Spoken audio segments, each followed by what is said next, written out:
दर्शकों, आत्मा के बंधन का रहस्य एक गूढ़ और आध्यात्मिक विषय है जिसे विभिन्न धर्मों, दार्शनिक विचारों और योग परंपराओं में अलग अलग दृष्टिकोण से समझाया गया है। इसका अर्थ आत्मा के संसारिक बंधनों यानी अटैचमेंट, कार्मिक टाइज, माया से होता है। हाय दर्शकों, वैदिक एस्ट्रोकेन में आपका स्वागत है। मैं हूं ज्योतिषाचार्य पूजा। तो यहाँ हम आत्मा के बंधन का रहस्य तीन प्रमुख दृष्टिकोण से समझने का प्रयास करेंगे। एक है वेदांत और उपनिषदों के अनुसार आत्मा शुद्ध, नित्य, अजर, अमर है। वह परमात्मा का ही अंश है। आत्मा स्वयं कभी बंधन में नहीं होती है। बंधन केवल अविद्या यानी अज्ञान के कारण ही होता है। यानी जब जीव आत्मा को शरीर, मन, अहंकार या इंद्रियों से जोड़ लेता है, तब वह संसार के चक्र, जन्म मृत्यु में बंध जाता है। और मुक्ति यानी मोक्ष तब होती जब आत्मा इस अज्ञान को पहचान लेती है और अहम ब्रह्मास्मि यानी मैं ब्रह्म हूँ का साक्षात्कार कर लेती है, तब उसको मुक्ति प्राप्त हो जाती है। अब दूसरे जो सिद्धांत है वह कर्म सिद्धांत के अनुसार यदि हम समझे तो आत्मा को बंधन में रखने वाला मुख्य कारण है कर्म, अच्छा या बुरा कर्म। हर कर्म का एक बीज छोड़ता है जो कि भविष्य में फल देता है, जिससे पुनर्जन्म होता है और ये चक्र निरंतर चलता रहता है। चंद्रमा और शुक्र का संबंध इमोशनल और रोमांटिक बॉन्ड को दर्शाता है।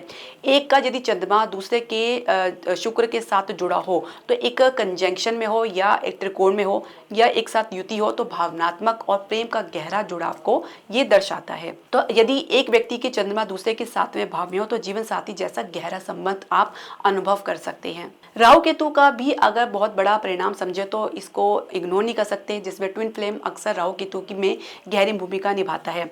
यदि एक व्यक्ति का राहु दूसरे के पर्सनल प्लैनेट यानी कुंडली में सूर्य, चंद्रमा और शुक्र पर हो तो ये पूर्व जन्म के कर्म को दर्शाता है, यानी पास्ट लाइफ कार्मिक टाई को दर्शाता है। अब सातवें घर को यदि हम समझे, यानी सातवें घर से अगर कनेक्शन बन रहा है तो ये जो शादी या पार्टनरशिप को दर्शाता है। तो यदि एक व्यक्ति का प्लैनेट ग्रह दूसरे के सातवें भाव में आ जाए, खासकर यदि वो शुक्र हो, जुपिटर यानी बृहस्पति हो, चंद्रमा हो, तो ये एक स्ट्रॉन्ग सोल लेवल पार्टनरशिप को दर्शाता है। नववांशा को हम बिल्कुल भी इग्नोर नहीं कर सकते, यानी D9 चार्ट को अगर विश्लेषण करें, एनालाइज करें तो नववांशा चार्ट वैवाहिक और आत्मिक संबंध को बहुत ही गहराई से दिखाता है, समझाता है। यानी लगन चार्ट और नववांशा चार्ट दोनों में एक जैसे योग बनते हो तो ये एक स्ट्रॉन्ग स्पिरिचुअल कनेक्शन को दर्शाता है। अब एक जैसा नक्षत्र और पद भी एक जैसा हो, यदि दोनों का चंद्रमा या लगन एक ही नक्षत्र में हो तो विशेषकर पूर्व भद्रापदा हो या अश्वनी हो, रेवती हो, विशाखा जैसे आध्यात्मिक नक्षत्र हो तो ये आत्मिक संबंध की ओर इंगित करता है। जैमिनी एस्ट्रोलॉजी यानी जैमिनी ज्योतिष शास्त्र के अनुसार यदि हम समझे तो कारका के भाव को इग्नोर नहीं किया जा सकता। जैसे आत्मकार का दाराकार की स्थिति को समझना और भी ज्यादा महत्वपूर्ण हो जाता है। एक का आत्मकारक यानी सबसे हाईएस्ट डिग्री का ग्रह दूसरे के दाराकारक यानी सबसे लोएस्ट डिग्री का ग्रह का संबंध बना रहा हो तो ये गहरे संबंध का सूचक होता है। ये बंधन तब तक चलता है जब तक कर्मों का संपूर्ण चक्र समाप्त नहीं हो जाता है। कर्म योग, भक्ति, ध्यान और ज्ञान द्वारा आत्मा धीरे धीरे इन बंधनों से मुक्त हो सकती है।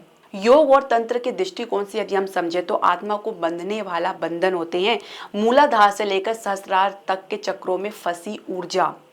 जो ये सातों ऊर्जा हमारे पूरे शरीर को, हमारे आत्मा को कंट्रोल करती है। ये बंधन काम, क्रोध, लोभ, मोह, अहंकार आदि से बने होते हैं। यानी कुंडली जागरण, ध्यान, प्राणायाम और मंत्र साधना द्वारा इन बंधनों को तोड़ा जा सकता है। इसमें कुछ भी असंभव नहीं है। अंतिम स्थिति जो होती है वो समाधि की होती है, जहां आत्मा मुक्त होती है या मुक्ति की ओर अग्रसर होती है और परमात्मा से एक हो जाती है।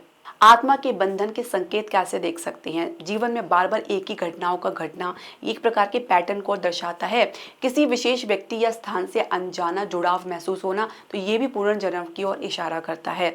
गहरी पीड़ा या आनंद का अनुभव बिना किसी कारण के होना ये भी आपके पुनर्जन्म की ओर संकेत करता है। पूर्व जन्म के संस्कार और स्मृतियां को दर्शाता है। आत्मा को बंधन से मुक्त करने के लिए कुछ उपाय भी हम जान लेते हैं, जो कि ज़्यादा मुश्किल नहीं है लेकिन इतना आसान भी नहीं है। जैसे स्वयं चिंतन करना, आत्मनिरीक्षण करना, सद्गुरु की कृपा और मार्गदर्शन प्राप्त करना, भक्ति और समर्पण यानी ईश्वर के प्रति समर्पण की भावना रखना, ध्यान और मौन साधना से आप आत्मा के कर्म बंधनों से मुक्ति प्राप्त कर सकते हैं। निस्वार्थ सेवा करना, सेवा भाव अपने भीतर लेकर आना भी एक प्रकार से मुक्ति का मार्ग खोलती है। हम अक्सर बात करते हैं कार्मिक सोल कनेक्शन की, यानी कार्मिक आत्मा के बंधन की। तो इसको कैसे समझे? कार्मिक आत्माएं वह होती है जिनसे हमारा कोई अधूरा कार्मिक अकाउंट होता है, कोई वादा, बंधन, चोट या लगाव जो पिछले जन्म से अधूरा छूटा होता है। अब इसके मुख्य लक्षण क्या है, कैसे समझे?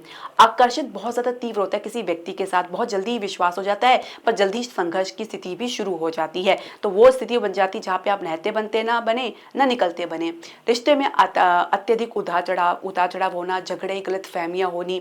ऐसा लगता है कि वह व्यक्ति आपको बदलने या कुछ सिखाने के लिए आपके जीवन में आया है। बार बार एक दूसरे से अलग होना, फिर भी वापस जुड़ जाना। तो जब तक आपका कर्म चक्र पूरा नहीं होता तब तक आप ये इसी में जुड़े रहते हैं। तो उद्देश्य ये होता है कि कर्म चुकाना सीखना, ना कि हमेशा साथ रहना। तो अनुभव आपको कैसे इसमें देखने को मिलते हैं? मानसिक और भावनात्मक थकावट आप महसूस करते हैं, गिल्ट आप महसूस करते हैं, पछतावा, क्रोध या गहरा मोह महसूस करते हैं। क्लोजर या मुक्ति मिलने के बाद ही आपको शांति मिलती है। अब ट्विन फ्लेम कनेक्शन को यदि हम समझे तो ये क्या है? युगल आत्मा जिसे कहा जाता है, इसकी परिभाषा को यदि हम समझे तो ट्विन फ्लेम वे आत्मा है जो आपकी आपकी ही आत्मा का दर्पण है। आपकी आत्मा का दूसरा आधा अंश है। एक ही आत्मा के दो शरीर माने जाते हैं। अब इसके मुख्य लक्षण क्या है? देखिए, मिलते ही बहुत ही गहरा सोल रिकग्निशन होता है। जैसे बहुत पहले से आप जानते हो कि अनजाना सुख या खुशी महसूस होती है। अत्यधिक टेलीपैथी महसूस करते हैं, इमोशनल सिंक्रोनाइजेशन और इनर ट्रांसफॉर्मेशन होती है, यानी एक दूसरे की भावनाओं को भी अच्छे से जान लेते हैं। इस रिश्ते में भी दर्द होता है, पर उद्देश्य होता है स्पिरिचुअल अवेकनिंग, यानी आत्मा का विकास, अध्यात्म का जागरण होना। अक्सर सेपरेशन फेज आता रहता है ताकि आत्मिक विकास हो सके। अब इसका उद्देश्य क्या है? तो इसका उद्देश्य दिव्य एकता यानी डिवाइन यूनियन, साक्षात्कार होता है। साथ ही आपको ईश्वर के प्रति समर्पण की भावना दिखाता है, सेल्फ लव को भी दर्शाता है। ट्विन फ्लेम जर्नी के चरण जो होते हैं, अगर हम समझे तो आत्मा का मिलना होता है। उसके बाद टेस्टिंग और ट्रिगरिंग शुरू हो जाती है, यानी कर्म और ईगो का सामना होने लगता है, जिसमें बहुत ज्यादा पेन और सफरिंग्स होती हैं। फिर इसके बाद सेपरेशन आता है, यानी अंतराल व आत्मिक विकास के लिए बहुत जरूरी होता है। उसके बाद फिर शुरू होता है अवेकनिंग, यानी आत्मा का विस्तार और एकता की तैयारी। उसके बाद जो आखिरी चरण आता है वो होता है यूनियन का, यानी आत्मिक मिलन का। अब कार्मिक वर्सेस ट्विन फ्लेम, यानी कार्मिक कनेक्शन को और ट्विन फ्लेम कनेक्शन में अंतर को अगर हम समझे तो एक विशेषता ये है कि कार्मिक सोल ट्विन फ्लेम के उद्देश्य को कर्म चुकाना होता है, सीख लेना होता है, आत्म साक्षात्कार करना होता है, एकता होना होता है। वही अनुभव जो दूसरे रिलेशन कार्मिक में होता है बहुत कठिन, पीड़ादायक, चुनौतीपूर्ण होता है, परंतु रूपांतरकारी यानी ट्रांसफॉर्मेशन का होता है। उसमें आप भावनात्मक जुड़ाव महसूस करते हैं जो कि बहुत गहरा होता है ट्विन फ्लेम में, जबकि अगर हम कार्मिक में समझे तो अत्यंत गहरा होता है, लेकिन साथ ही कुछ सिखाने के लिए होता है।